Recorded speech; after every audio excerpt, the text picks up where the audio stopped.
He's pulled the shirt on, scored the goals. Andy Campbell on the Red. This is the Red.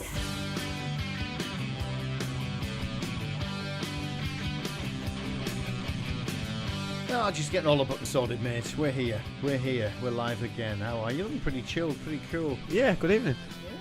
What a time to be a Boro fan. Christmas has come early, I think. Yeah, we'll talk about that, obviously. And even more so for Andy Campbell. Because not only have Boro had a couple of good victories, but the old Welsh enemy, they got beat by the Boro. Yeah, so it's always nice for an ex-Cardiff player to see Swansea City lose any game, but to lose against Middlesbrough is even better. So yeah, I think I had a right smile on Saturday night, because I think sometimes that social media can be the devil when one of your teams is playing Swansea, because you're in a no-win situation really. Because it always seems to come to bite you on the backside at times. Yeah, they'll be having a pop at you. They always to do. Put one over. Yeah, they always do. When it got the 1-1, it was touch and go, but I had the last laugh. Were you concerned at that as point? always? Yeah, I was thinking about switching my phone off for a couple of hours, but I left it on all week. Yeah, well, you were able to, weren't you? Because they did it in the end. We'll come on to that game. You are listening to the Red on the radio, of course, right across Teesside on DAB. It's online, smart speakers. If you want to be part of it, you can. All you got to do is send us a WhatsApp into the studio, 0330 043 2002. Andy Campbell, former Boro striker. He is the man in the studio, making the points, answering your questions. If you want to get involved in the show, you can just send us a WhatsApp and say, "Oh, I want to come on. I want to have a chat with Andy." And I'm sure he would love to take your questions and your points and have a chinwag with you as well on the radio. So here we go. I suppose let's start chronologically. Swansea. It is that one that you almost switched your phone off over. Yeah. Fantastic 3 points. I mean, let's say first and foremost, the Boro needed that. They were on what, three straight defeats going into the game. Yeah. Could have easily been 4. So they needed that just to turn themselves around. I think they needed it ahead of the Port Vale game as well, which we'll touch on. But Swansea were not the strongest opponents, considering we were the away team. I wasn't impressed by them. No, me too. I think you're probably. You look at teams' legacies and the way that they previously played under different managers. I think they had a different way of playing than I was expecting. We had a lot more of the ball than I was expecting. They didn't create as many chances as I thought. Yes, they're not doing great in terms of league position, and they're probably lacking a little bit of confidence. But we're coming on the back of three bad defeats. So to go 1-0 ahead, goals change games and moments in games. Sam's goal just before half time is a killer goal for them, because the team talk and Michael's team talk and everything about what's happened in the first half changes those kind of moments in a game. But they came out second half and they obviously got the equaliser through low. But goals change games, moments change games, and obviously Sammy Silvera, when he scored his goal, which helped him progress on to start the next game. Which for footballers and for moments in the season, it could kickstart and rejuvenate people's careers, So he's had a bit of a quiet time over the past couple of months, I'd say. So for him to get the goal and then get a start a couple of days later will absolutely help his confidence and hopefully help him kick on over the next couple of weeks and months. Because listen, we need all the players we can with the ever-growing injury list, and I'm sure we'll go into that later on. But it's to get the 3 points and to see a game out, I think was important, because Middlesbrough are letting goals in, especially in the league. But yeah, 1 goal's not enough at the minute in Middlesbrough's life in the Championship at the minute. Yeah, it is a tough one, isn't it? Particularly the injuries which you mentioned, and we will touch on them, and a couple of more coming out in the last seven days of action. But talk confidence, because what do 3 straight defeats do to a player? It's a difficult one, because you're going into the game probably a little bit more nervous. You want to turn things around, but we all know that other teams are going into the games a little bit more confident. Swansea coming into the game a bit more confident, and then you get the result, and you're going into the game in midweek with a lot more self-belief, and I think that showed at the performance level. So you're going into a Championship game away from home. It's a long way to go. The supporters who went down to South Wales, just absolutely fantastic. So every credit to every single person who went down and supported the lads on and helped us get those 3 points and see the game out. But the boys all have gone into the game a little bit more nervous and not wanting to make it a record-breaking 4th defeat for the manager. He'll have had that in the back of his mind. And when you get to 1-1, it's that stick or twist moment. And I spoke about it about a month ago about about going into a game and wanting to get the 3 points, but sometimes is a point enough? We spoke about points being important, but we went and got the third at the second goal, which gives us the 3 points, which was key, as in the position we're in right this week. But we seem to be on that roller coaster, and this week's a good one. What's it going to be like at the weekend? We'll have to wait and see, Yeah, let's wait and see that one. Let's get some early comments coming in. Ben Lamb's with us. Good evening, lads. What's your game plan going up against Chelsea? Do we have a cat in hell's chance of winning, giving our ridiculously long injury list? Do we think something odd is going on with the physio over there? And a warm and Merry Christmas, chaps. Wishing you and yours a great one. Thanks for that one, Ben. We wish you well and all your family as well. We'll come on to Chelsea. Yeah. And I have posed that question tonight on social media. What chance do we stand, which we will come on to. But long before we start focusing on Chelsea and talking Port Vale, we got the win at Swansea. I've seen written it was a lucky win because of the second goal scenario. I've seen their manager going absolutely ballistic, saying it was a bad decision to be given by the referee. Strangely, he said whether it was right or wrong. Surely a referee can only give the right decision. In his opinion, and his opinion is the right decision. Referees, listen, love them or hate them, they're there to make tough decisions. I love them a bit. Love them or hate them, but people have to understand. The manager surely has to understand. We haven't got VAR to mop up any bad decisions here. You know what I mean? So referees making a decision on the point, and over the course of a season, I do believe at the level that we're playing at, and it will even itself out. And it wasn't a decision which directly gave a goal. There was an opportunity that could have stopped it. I didn't think it was the best defending. I think his frustration will have come from his own players as well as the referee's decision, because his players, some of them players who turned their back in that wall, it wasn't a great shot. You know what I mean? I heard some of the commentary and some of the report for the goal, and saying we have to go high to score the goal, and it wasn't a great shot. You know what I mean? So I do believe his own frustrations will have been with his own players, but two of his defenders just broke off the line and ran at them, and it left that near post wide open. Left that gap, and I think that's probably his own frustrations. But could it have gone the other way? Of course it could have. You know what I mean? But they had a split-second decision to make, and the referee gave it in Middlesbrough's favour, and you know what I mean. I do believe it. Well, it was a correct decision. It was a correct decision. And speaking as a ref, and I'm not just sticking up for them because I'm a member of the referees union, which I'm not anymore.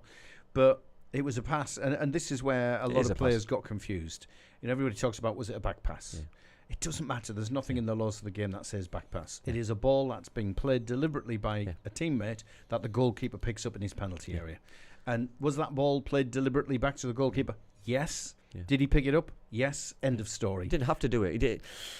You know what I mean? He didn't. There's loads of things what could have happened to stop that moment from picking the ball up. You know what I mean? Could have kicked it out. Could have the angle of the back pass. There's loads of little moments. And I think that's a frustration for the manager for me. And I think his comments after.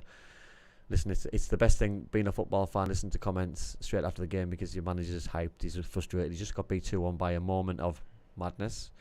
But he's there, probably deflecting off his own team and blaming somebody else. But equally give Boro credit. It's obviously it's a situation you don't practice because you don't get them that often. But you don't tap on top of the ball, and I know there's a lot of Swansea commentators going, "No, he hasn't kicked the ball. It hasn't moved enough." Yeah. You only have to kick the ball, and it only has to move. And he did touch it with his foot, and it did move. So it's perfectly good. But credit to Sammy Silvera. I think I get a feeling he just thought, right, I'm going to hit it hard and low, and he came off. At those moments, you've got to have the confidence to be to take that kind of moment in the game. You know what I mean? That's a free kick in the box. If that's a penalty, you know what I mean? There's big players step up to take those moments. There was more experienced players on that pitch who I thought would have taken that free kick. So for him to step up and do it, he hadn't been on the pitch too long. So I think it was a real good opportunity for him. And now you see the confidence it's instilled and to kick on in the game a few days later, it must have done him the world of good. Yeah, I mean, we've talked. I was talking to Higgy just during the week, and he was telling us about the cup final and the replays that spell when Boro were flying under Robbo, and Ravanelli bottle taking a penalty, that crucial penalty that Higgy stepped up and just hammered. Yeah. Ravanelli didn't want it. So you're talking about players at the highest level, Champions League winners, who when the pressure is on, it becomes difficult. Big moments, yeah. Big. Listen, there's big moments in games and in seasons and in careers where it just gets too much for you, And I think sometimes people who step up and we've seen a lot of penalty shootouts this week in the Carabao Cup where big players have missed big moments. Everton player who walked up and passed it back to the goalkeeper. Kieran Trippier, even though he's a Newcastle player. Kieran Trippier, who's going through a real tough time at the minute on and off the pitch and goes and misses a penalty. You know, I mean, these players who step up need to be given credit for stepping up. And, someone's going to have to miss. The penalty shootout can't go on forever. You know, I mean, someone's going to miss. One person, two people, five people. It doesn't matter. Someone's going to miss that penalty, which loses the game. And unfortunately, that's just the life of being a footballer. But to step up and be brave is. Did you ever? Did you ever have that moment where you had to make a decision and decide, no, it's not for me? No, never stepped up and said it wasn't for me. I stepped up and missed a few big moments in penalties. Mate, sorry. And that was in a penalty shootout. That was in, I missed a big penalty for Cardiff against Leeds United, and that probably spelt the end of my Cardiff career. But listen, you have to step up and be brave at times, and it could go the other way. But listen, it's part of football, and I think it builds character. You know what I mean? I think it made me a stronger person going off the back of that I'd stepped up and missed a penalty. I'd have loved it to go the other way and not been a strong character but scored a penalty, but hey ho, it's football. Mate, I'd love to step up and take a penalty. I did. It was the Euro. Was it the Euro net in 1996-97 when the Boro fans won the tournament? Yeah. Bit of a difference between that and pulling the boots on professionally. I've got to say, I've got to give you that one, mate. Hey, penalty's a penalty. I've got to give you that one. Mind you, I did step up and referee a game in front of 110,000. It was a big derby in Asia. But there you go. Dan's been on. He said, "What team can we field on Saturday? All the best, lads." Lee Williams. Evening, lads. Hope we can smash Chelsea. We still owe them a few. You're dead right, mate. We do. We owe them an awful lot. Sadly, I'm old enough to remember all those that they've put over on us. Okay, so that was Swansea. Then we played Port Vale. Yeah. And again, I've got to say, I wasn't that impressed with Port Vale. You know, I wasn't impressed with Swansea. I wasn't impressed with Port Vale, but you can't take that away from the Borough. They can only take on the team and the performance that's put in front of them. You can only beat who's in front of you. And my issue with Port Vale is they came out with all the noises before the game. The manager was nice and positive. Crosby was nice and positive. He was saying all the right things. Ripley came out and said a few comments which riled a lot of supporters. Maybe it was a comment too far because Middlesbrough started like a house on fire. Yes, Port Vale were very poor in terms of what they offered defensively and offensively. I thought they were bang average, but you can only beat what's in front of you. The two goals in the first 20 minutes killed the game off. The early goal helps you, settles you down a little bit because there was a big expectation. But listen, if you can't pick yourself up to hit the levels of a quarter-final of a League Cup, of a Carabao Cup, then you shouldn't be a footballer, you know. So if you're the expectation team to win that cup like we were, I think, you know what I mean, the manager made a couple of changes, and I think the changes were absolutely bang on, spot on in the right areas, especially going forward. We caused them a host of problems, and we could have been out of sight in the first half, but we got the third goal just at the right time as well, and the game then was over. They didn't cause us any problems, and yeah, it made history for them. They come out with a lot of credit, Port Vale, but I think it was all about us, and we had to get through. Then we were always going to face a Premier League team. So whoever we got, I think the draw could have been a little bit nicer. If I'm being brutally honest, the other three. But yeah, you know what I mean. I'm still upset with Tony Dorigo. If anybody remembers his Zenith Data Cup when Tony scored that free kick, and I'm one of them. I had him on my show during lockdown, and I told him so, and I've never really forgiven him. I don't think I ever will, to be fair. I think it was one of the moments where I've stood behind the goal, and when he smashed that free kick in the top corner, yeah, it still riles me to this day. That was the ZDS Cup, wasn't it? That was the first of our appearances. After we beat Villa in the semi-final, yeah. And then we go on to have 3 more cup finals, much more important cup finals against teams in blue, which 2 of them were Chelsea, but there you go. We'll come on to that. We've got a few scores to settle, although we did do them in 88. Yeah, we did. You won't remember that. You won't even a little bit, but a little bit. Yeah. I've seen the videos. Have you? All right, thanks, mate. You make me feel really old. It is Andy Campbell, live on the Red across Teesside, on DAB radio, smart speakers, online apps, all that kind of stuff, and on Facebook Live as well. So you can send your messages through to Andy on Facebook Live, or you can WhatsApp the studio. The WhatsApp number is 0330 043 2002. We're also on YouTube. If you're watching us on YouTube, get your messages, get your comments in, and we'll get them into the studio as well. So, Port Vale, you must have been in that position, surely, as a pro, where you're in the bigger team, everything's expected from you, and you pull a lower league opponent. How much of a big banana skin can they be? Oh, massive. I think you've got to do a professional job. You've got to prepare like you're playing against a team from a higher league. You've got to give them respect. We also know the atmosphere is going to be very different. It's going to be a party atmosphere. It's going to be a little bit hostile because the ground won't be as big. The changing rooms won't be as high quality. Everything's probably lesser of what your own expectations and your own standards of what you've been used to in there. But that's a drive in itself for me. You know what I mean? That you're there to do a job, and you talk about doing a professional job. That was written on the tin. Really, I thought he got his tactics spot on. We dominated the game defensively. We looked solid. Don't take any credit away from the job that we did, even though how poor I thought they were. But you know, I mean, for me, the banana skill was real. If they'd put a different show on like they did at the weekend when they beat Wigan, it might have been a different game. But I mean, for me, they didn't put the same level as what they did against Wigan, even though they came up against a bit of quality on the night, which we got over the line, and that's all you need to do in the cup. You just need to get over the line, and it's got us in a position where we can start to dream possibly. Yeah. I don't know what the dream is though at this moment in time, but how important is that early goal in those games? Oh, massive! I think when you're setting up to go into a game, you're trying to start on the front foot like we did. To get the goal and an early goal, I think is vital because it settles all the players down. It takes the wind out of their sails. It shuts the crowd up. It gives our supporters something to real buy into, and then you build yourself into the game. And, you know, that was 7 minutes, and then you build yourself into it on a just probably 20-22 mark, and then we get the second one, and it just kills the whole game. And as long as you can see the game out to half time, which I think we did really well. And we looked solid. It didn't look like they were going to score, in all fairness. I think the telling point for me was in the second half, even midway through the second half, you were seeing Port Vale fans start to leave, which just summed it up. It was just no hope, no way they were going to get back into this. Game was done. You would have expected with a low league team, at least breaking club history by getting through to the quarterfinals. They would have stayed back. Most of them did do it to their credit, but you start seeing people wander out at that point. I think a big achievement for them is scoring a goal. You know what I mean? So their cup final is playing against Middlesbrough this season. You know, that was their biggest game of the season. To score a goal would have been a huge accolade for them and an achievement. But listen, we were there to do a job, and I think moving forward to this weekend, I think a clean sheet and 3 goals was a good building block to go into another tough game at the weekend, and just keep coming. And I think we talk about how players get ready for games, and you want to play the big games, and listen, West Brom haven't been fantastic. So you know, I think they've got their own issues going forward. So I think hopefully, I know the injuries that we have picked up. I think it's a decent game for us to go into the weekend as well. A couple of comments coming in. A couple of hellos actually. Rye, our friend down in Plymouth. Good evening, Andy Campbell and Dave Roberts. Good evening, mate. Evening. And also Maisie. Hi, Mr. Campbell. Maisie Jennings from school. Is it? Yeah. So good evening, Maisie. She did say today that she was going to log on. So is that school where you're working? That's school where we're working.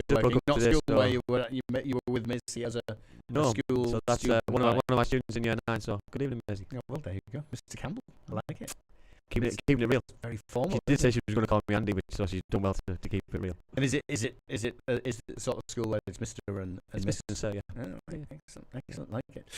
Okay, let's come on to it. The cup draw. Yeah. We could have got Liverpool. Yeah. Didn't want that. That was my least thankfully choice, because that would have been good night Vietnam straight away. I wanted Fulham. I thought Fulham was probably the one we could have played. Yeah. Maybe away from home at first, and then bring them back to the Riverside would have given us a better chance. Wasn't to be.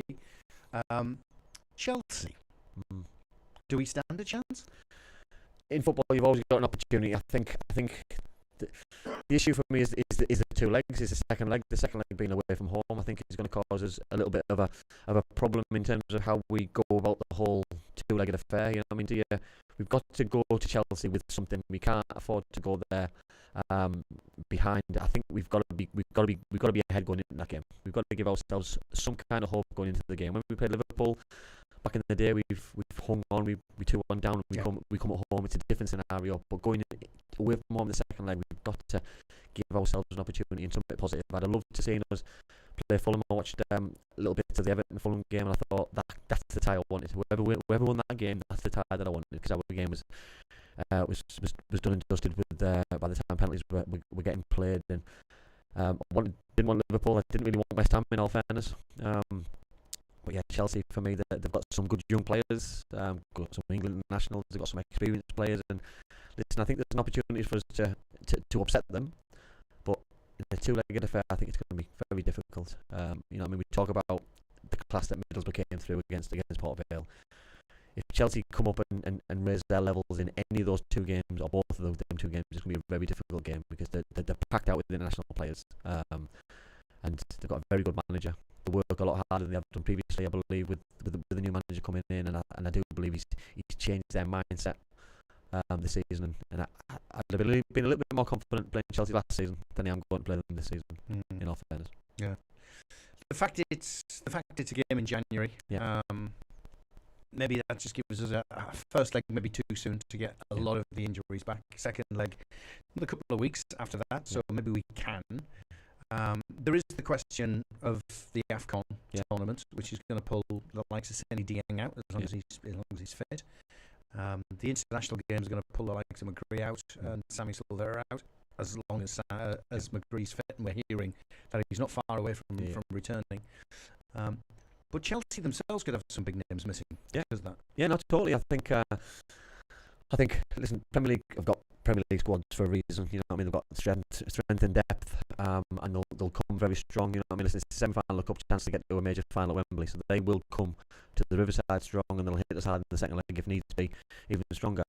We just need to be ready for it. You know what I mean? For me, it's a real opportunity to get to a major final. It's a major chance to make a massive upset, put a marker down, and real sustain what we're trying to do this season, because we're not too far away from the playoffs. We can just see it. We just need to make sure we have that consistency. And Christmas period is always going to be crucial. We spoke how crucial it is these next 4 weeks, going into that next game, and then obviously you've got the Aston Villa game as well. So in between that, so it's a brilliant time to be a Boro fan. We've got some exciting games coming up, but it can also go very south very quickly. And that's not me having a negative hat on. I just need to be very aware that that seasons can change very quickly, but also we just need to ride this wave, and when things are going well, carry on, make sure the work rate and the quality is continued. We need to win the games against the sides in and around us. West Brom is a key one for that, and then when the Aston Villa games and when the Chelsea games come, we just need to make sure that we're ready for them, because it's once in a lifetime opportunities for players, these, you know what I mean, and for fans and for football clubs to get to a major final. It doesn't come around very often. You know what I mean? The route that we've had in these cups has been very easy, but it couldn't have been any harder. If you're gonna get to a final and you're gonna win a cup, you've got to beat the best. And for me, if you're gonna win the Carabao Cup in 2024, you're gonna beat Chelsea, you're gonna beat Liverpool. So if you're gonna win it, you've beat the two best sides. You know what I mean? Apart from the Man City of this world. I love the fact we're talking about beating Liverpool and beating Chelsea just like that. I mean, it's pretty good. And funnily enough, Ben's picked up on this. He said, look, 2 cup games in January alongside a difficult Coventry game and a thin squad. Is it worth throwing in the towel against Villa? You can probably see it from a Villa's point of view as well. You know what I mean? That they're flying high in the league, potentially looking for a Champions League game. Will the FA Cup be a distraction for them? I think it could be a game that nobody really wants. You know what I mean? So depending on how the first Chelsea game goes and where we are in the league, I think it'll determine how many changes the manager makes, and is it a game that we really want? Are we going to win the FA Cup? We're in the third round, so it's the chances are it's going to be a no. And we've got a high-flying Premier League team coming to town. You know what I mean? So and you don't know what the draw for the next round will throw up. It could be a Premier League team away. So with the League Cup fixes that we've had, are we going to get the same similar kind of lucky draws? Potentially not. Find an Irishman, let's rub him, and see if we can get the look of the Irish. But is it a game that Villa themselves could make wholesale changes to their team to give people a run out? So. You know, maybe they're not as efficient and effective as they are in the Premier League. I don't know. Is that a possibility? I think it'll be the same. I think people will see a lot of changes in that fixture. I think people will expect to go strong, and I don't think it'll be like that. I think Villa will make wholesale changes, like Middlesbrough will do the same, because I think it's a game that right now you look at the fixture list, it's a game that we could take out very easily, and I think that'll be the same Villa. It's an interesting one, isn't it? I'm just having a look at a couple of the mentions here. They're just spooling up out of the way. Caitlin, hi Andy Campbell, Merry Christmas. Another student. Is it really? That was Andy Campbell. They're all over it. That wasn't Mr. Campbell. They're all over it. Okay. They're all over it. Rye, who's not a student, he's down in Plymouth, obviously. I'm happy with the draw versus Chelsea. I think it could have been Liverpool, and I'm glad it's over 2 legs. I think we could put up a decent fight. Is that what it's all about? Is it about not having an expectation, or not having too big an expectation to beat Chelsea and to get into a Wembley final? It's more go out there, put up a decent fight, and put a good showing on for yourselves.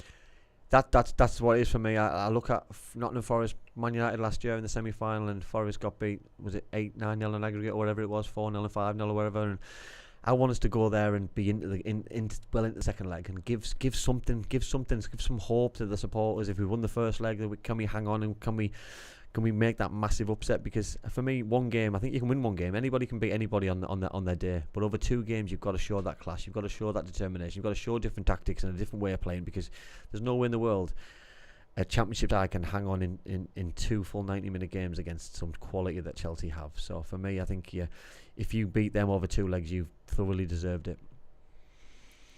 Yeah, but what chance? I suppose that's the big question. Yeah, of course it is. Yeah, and I think we've earned that right to have the hope now. I think. Is there a chance? I mean, let's think about it. We've got to go to Chelsea. We've got to go to Stamford Bridge, and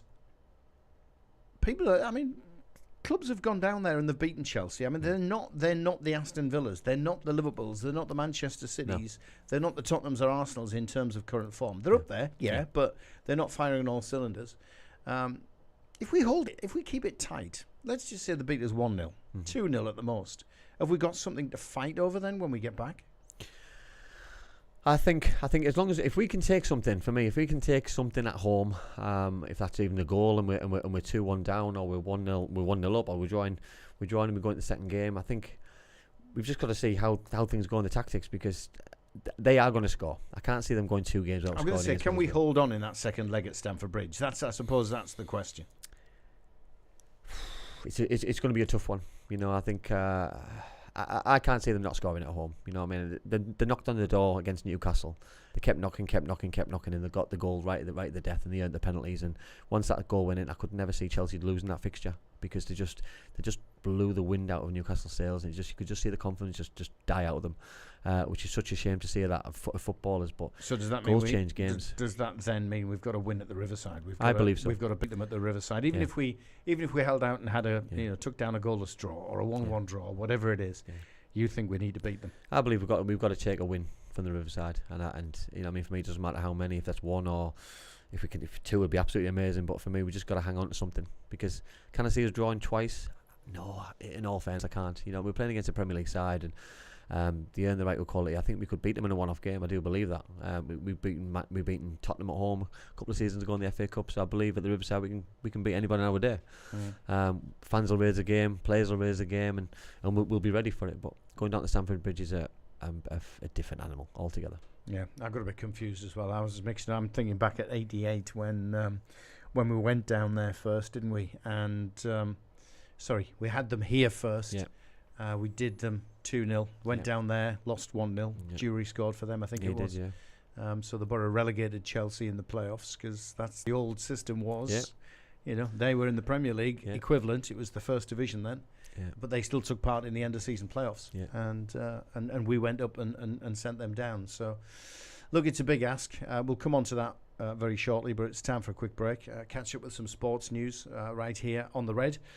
Get your comments through. You can WhatsApp the studio 0330 043 2002. That's 0330 043 2002. You can stick a message up on Facebook Live or on YouTube as well. We'll be right back after this. I fell off a chair at work. The chair was faulty and they knew it was faulty. I sustained a herniated disc and it causes me to have sciatica. Thanks to Ather & Co, Victoria was able to claim thousands for her accident at work. For the full story, see athers.co.uk/reviews. Choose the one you know, Ather & Co. Clark. My debut 1990 September, Bristol City away, to get that opportunity, what thousands of Geordies only dream of. Hignett. Playing against Chelsea and to score the first goal there is something that still lives with me now, and it's what most people will talk to me about. Williams. A first goal for Sunderland away at Leicester. It was a left foot volley. I didn't realise my left foot was for kicking a ball with as well. I thought it was just for standing up. Across the North East, it's the three legends. Fridays at 6 on the Cat, the Red and the Toon. The Red Spot Update on DAB radio, online and smart speakers. This is the Toon, the Cat, the Red News. Well, it would have been. Let's get rid of that. The computer's going haywire. It is Andy Campbell. It is Cam's Red Army. All you got to do, give us a shout, 0330 43 2002 if you want to WhatsApp the studio. Put your point, your comment, ask your question of Andy. Or you can do everything on social media, which seems to be the norm these days. So that includes the likes of Facebook Live. Hang on, just got to get rid of that. There we go. Facebook Live, YouTube as well. You can put your comments on there. Somebody who has is Rye. He's put quite a bit in, but so has Rob. Is it time to get revenge on Chelsea? I mean, there's a lot of revenge needed. Yeah, I think it goes back to it depends obviously how old you are as a Boro fan, but I think Chelsea one of those sides which have really upset every single Middlesbrough fan over the course of being a Middlesbrough fan. You know what I mean? I go back to the Zenith Data Systems Cup, which is my first ever trip to Wembley, ruined it for me.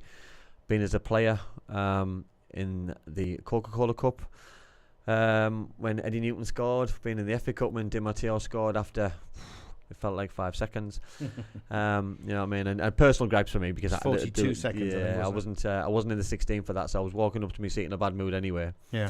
To go and sit next to my mum and dad, and by the time I sat down, we were already 1-0 down because obviously Wembley was quite a walk from the changing rooms to where I was sat with family and stuff. But yeah, it was they broke a lot of hearts, and mine more than most other teams done for me as a player and as a fan. Yeah, it is. I mean, it's sadly I'm old enough to remember them all. So we played them in the ZDS. I was there for that. I was there for the '88 playoff game as well. So we did manage to put one over them at some point. But yeah, ZDS Cup. Then we played them in the League Cup and the FA Cup. And yeah, I think revenge is revenge is a dish best served cold. Best served cold. Yeah. Listen. They were far superior. You know what I mean? Both games. You know when in the FA Cup. I think it was Vialli was manager in the League Cup, the Coca-Cola Cup. I think it was at the time when Ruud Gullit was manager. They had so much dominance. You know what I mean? They had so much quality. They had World Cup winners, and listen, we didn't have a bad side, by the way. But they were just at another level. They were just growing as a club, and they ended up going to a different level. Yeah. Further on. So listen, I think now they are a little bit more achievable that we could beat them and knock them down with a peg or two. Listen, the gulf between the Premier League and the Championship is huge. I'm not going to make any bones over that, you know what I mean? But there's an opportunity, and listen, semi-finals don't come around very often. So I think the players will be ready, the fans will certainly be ready. The buzz from beating Port Vale, and this cup run's been exciting. There's been a lot of travelling up and down the motorways, and there'll be another to get down to London. Yeah, but there'll be a home game thrown in as well, so I think listen, everyone will be ready in the town. Rob's been on, and he's come back and he said, "Yeah, I'm old too," so he remembers that. Rise battering us from all angles here. What he says: if we do get to the final, then the game against Argyle will be moved to a cold midweek night in the northeast, and also points out that if Argyle can hold them in the FA Cup, then he's sure that Boro can. So teams have performed against the big boys. Just on that note, it would be and not every Plymouth fan will agree with what I'm going to say, but it'll be good for Middlesbrough to play Plymouth Argyle at home on a midweek game because of the travel involved. Yep. The lack of supporters who will be able to come to the game, so it'll be a positive for Middlesbrough. So there'll be a couple of positives which would come out of a cup final. Don't say too much negative about Plymouth because he's also WhatsApped and he said, "This is becoming a great radio station, Dave. When I come up, I'm definitely going to visit you guys." Fantastic. What do you mean, becoming a great radio station? Always has. Yeah, we've been there. I think we've been live on the Red now for, I think it's about 8 months, 7 months. But yeah, on DAB radio now, which is the big one. I don't know whether you've heard the same. I'm hearing so many people talk about this, but I've not seen anything confirmed. I'm hoping I should be. I'm in this position, I'm supposed to be the one with all the knowledge and can confirm things. Sorry, let you down badly. But I'm hearing people say, and I'm hoping you can confirm it, if the Boro can get past Chelsea and they play Liverpool at Wembley, even if we lose, we qualify for Europe. Have you heard that? I think is that as long as Liverpool be in the Champions League, though, Yeah. isn't it? I think so. I think if Liverpool reach the Champions League, which they should do, because at the minute Flying, they're in the second in the league, so you know what I mean. For me, they'll have to drop out the top 4 for that to happen. So that would be massive. But then again, it's the same for Chelsea. You know what I mean? Because the chances are, the way the league's set up at the minute with the top 4, that they probably won't get in it. So it's a free ticket for whoever wins the semi-final, which is a massive importance. Because imagine going on the back of it, you know, the finances that brings, you know what I mean, potentially the playoffs, you know what I mean. So listen, there's it could be the best end to a season. Yeah. In Middlesbrough's history, we've had a few roller coasters towards the end with 2 cup finals and relegation. So listen, it could be another one. Yeah. Another amazing end. But we've also had promotion and Europe and 20 years ago a cup win in this very competition. Yeah. You've got to be a bit of a dreamer, haven't you, to think that lightning's going to strike. I mean, at Chelsea. Yeah, Even if you can overcome Chelsea, the likelihood is it then be Liverpool at Wembley. They'll be firing on all cylinders at Wembley because they want to win the cup. Yeah. Listen, and I don't think there's that many. You can talk about Wimbledon beating Liverpool. You can talk about Wigan beating Man City. There's not many upsets on that great stadium. You know, I think normally the dominance and the big pitch and the occasion, big players are used to those big occasions. And listen, we're all Boro fans, and we've seen our team on that hallowed turf, and it hasn't really ended well in previous years. So the expectation, if we do get through, I won't be getting too excited. Yeah, so I mean, let's move to Cardiff for various reasons. Yeah, it'd be lovely. Well, I'm going down with you then, because I'm sure you'll have some good hostelries to call into, mate. Rice says the Boro won't qualify because that position then goes to the league. I thought that was the case. I'll be honest. I thought it was only the FA Cup where the runners-up get the spot.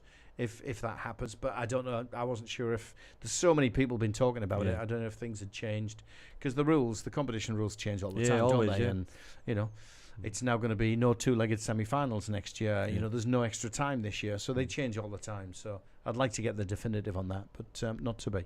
Let's look ahead. I know we were, but let's look to the immediate future. The weekend. Yeah. You know, we've got Christmas coming up, but at the weekend, before we all took into our turkey, there's the not so small matter of the weekend, mate. What are you thinking? Listen, West Brom's going to be a tough game. You know, I mean, they're a strong side. They've got a big squad of Championship players who know and been around the block. They know the league. Got beat by Sunderland a couple of weeks ago. You know, what I mean, they're not playing great. They're in and around where we would like to be in 5th position, but it's those kind of games, Dave, that we need to win. We can't afford the gap to go back to where it was, to 6 again. To close the gap, for me, we need a positive result. We talk about points, we talk about big moments and turning 1 into 3 or 0 into 1. Yeah, this is one of those for me. I don't think it's a must win, because we've got a lot of injuries. We've had a lot of games in a short space of time. For me, it's a mustn't lose. We need to make sure we don't lose ground on these kind of teams, because it's a 6-pointer for both teams, because we want to close the gap. They want to increase the gap. They want to get closer to the Southamptons and the Leeds. They want to get away from Hull. They want to get away from Sunderland. You know what I mean? We're 3 points behind them, so we need to make sure that we make that on Saturday that we make sure that gap doesn't increase again, because there's no point beating Swansea last week if we're going to ruin it the following week against a team in and around us. You know, that the gap needs to make sure that it closes rather than increases. We're fighting for 2 places, effectively. I don't know whether you'll agree with me. I think the top 4 are sorted, in whatever order they're going to end up in. So that means there's just 2 positions in the playoffs, and there are that many teams above us who are fighting, West Brom being one. If we were to lose that game, that puts them 9 points ahead. Is that becoming too big a gap to try and claw back? Potentially, I think so. I look at the next 4 games, and I think we have to put games into isolation, into blocks. Before we play Villa, we're going to play West Brom at home, which is a game of 6-pointer against the side just ahead of us. Rotherham away, bottom of the league. Huddersfield away, we've already been down there already. We've already beaten them. Not a great side. And then Coventry at home, and Coventry are a different animal than what we played in the last game of the season in the playoffs. So those 4 games in isolation, how many points, Boro fans, realistically do we expect, or B, do we need in order to push us towards the playoffs? And for me, I think we need to have a minimum there of 9, if I'm honest. I'd snap someone's hands off right now for 10. Yeah. Because I think that would keep us unbeaten now for 5 games, which would be absolutely huge at this stage of the season. Get us over into the new year, into the Villa game, which would then become a real free game Maybe some new faces. Yeah, which would be All returning faces. which would be huge. If we are losing one of those games, I don't think it can be Saturday. I don't think we can afford to lose that game and then pick the other 3 up, because the gap could still be the same. But then if we beat West Brom at the weekend, the other games then just seem to flow nicely. So I think you've got to see games in isolation one at a time. The West Brom game is huge. But then you go and beat West Brom and then you go into the bottom of the league. You can't afford then to slip up and take things for granted. It's a Boxing Day game. The games are coming thick and fast. Christmas Day is a working day for a footballer. Take us into that. Take us into Christmas Day. What is it like? What tends to happen? Christmas Day is just it's a normal training day. It's a day that you'll go in probably earlier. We used to train depending on who we were playing the next day. We played Sheffield Wednesday one Boxing Day where we trained a little bit later. So stayed at home, had a little bit of lunch, trained, went to the hotel. You know what I mean? Or some teams just do it as it is. If it's a home game, it's train normal time and go home and relax. But no Christmas dinner. You have your same normal routine as you do as a Friday night game or a Saturday morning, that you would have your carbohydrates and things. But it's a working day, it's a training day. Training will still be exactly the same. Preparation will still be exactly the same. It's just a day and just another day. I know that sounds a bit blasé and a little bit disrespectful to the day it is. It's a family day, but as a footballer, you've got to sacrifice things, and you know what I mean. In order to be successful, in order to win a football match tomorrow, you've got to do everything what it takes to be different to what the opponent you're playing against. If they don't prepare the same as, because it's you have the day off, you need to make sure that you put your marker down. Because I know Rotherham, for example, have got a new manager, Liam Richardson. I played with Liam at in my career at Bolton Wanderers, and he's a very good professional player, and he'll have his players on Christmas Day. So we need to make sure that we match them effort, desire, work rate, and make sure we get a positive result, because they're fighting for their lives. There's so many points out of where they want to be, and we need to make sure that we put another nail in their coffin, so to speak. Do you ever get sick as a footballer of Christmas Day and the changes that comes with the family and all that sort of stuff? Or, you know, I suppose when you come through the ranks and you've come through, what is it now? It's now the under-17s and then to the under-19s or whatever it is. You know, you're probably used to that, are you? Yeah, listen, I went in at 16 after I left school, and I left school in, June, July. My first Christmas, I was a YTS. I hadn't made my first team debut. I was in Christmas Day doing jobs as my YTS and collecting balls out of Ayresome Park. So we were training at Ayresome Park that on the morning of. Did you still clean boots in those days, or was we cleaned boots. So it was a full day. It was a working day, and went home and had my Christmas lunch because I'd nothing the next day, but apart from going to watch the game. But it just became the norm. So the next year I was in and around the first team and training. So then it became a working day and a training day, and then the season after, I think I played. So it was.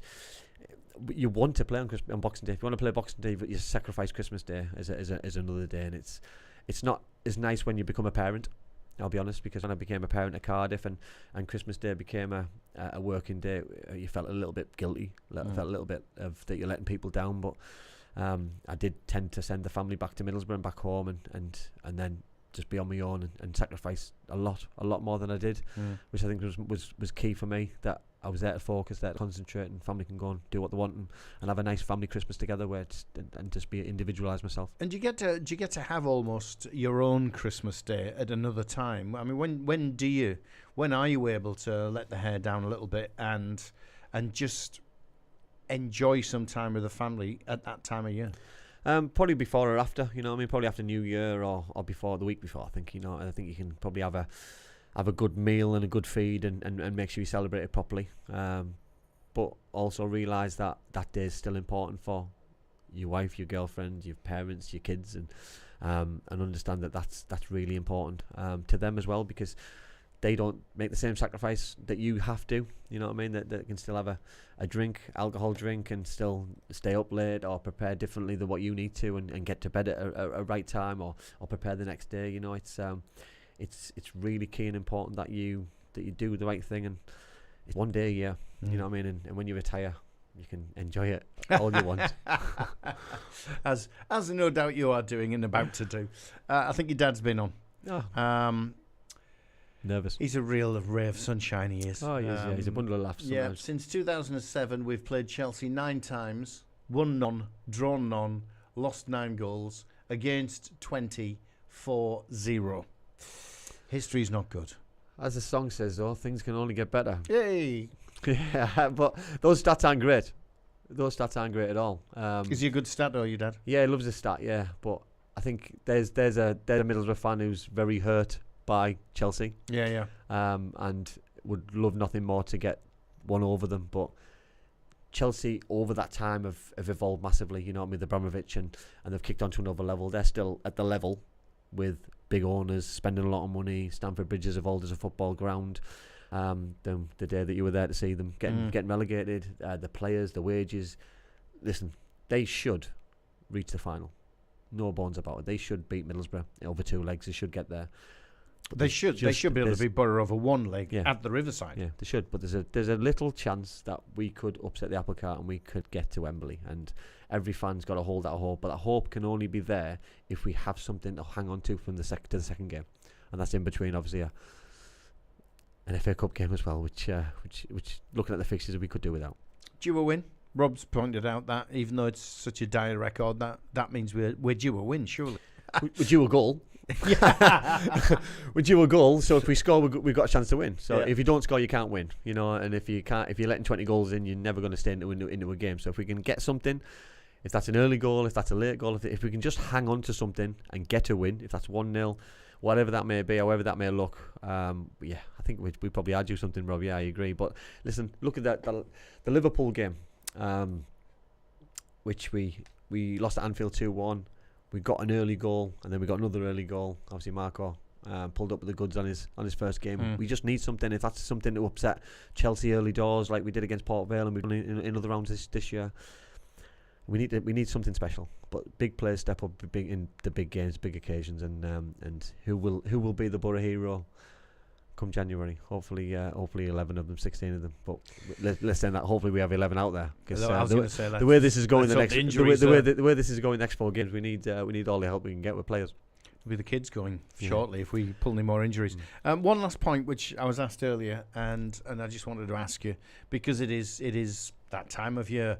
Any funny Christmas stories from within the teams that you've played? I mean, did you have a Gazza running out in a Santa suit or anything on Christmas Day? Listen, there's always what's the funny ones that stick in your mind? There's always things to lighten the mood. I think when you are just focused and you are driven in that football environment, you need the likes of the Paul Gascoignes, the likes of the Graham Kavanaghs, the likes of players who lighten up a change. Was Cav a funny lad? Cav was a funny lad, yeah, and I think players who drive things on and off the pitch, you know, that who organise Christmas parties, who get people together, because they're the times that you can get points, you know, that at the right time. You know, Christmas parties notoriously used to be a lot earlier, start of December, because they were when there weren't as many games, and you can let your hair down a little bit before the real football starts, when you've got a game every couple of days and 4 games in a week and whatnot. So it was really important that those kind of players did what they did and made things happen. You know what I mean? Brought teams together and clubs together and players as a group together,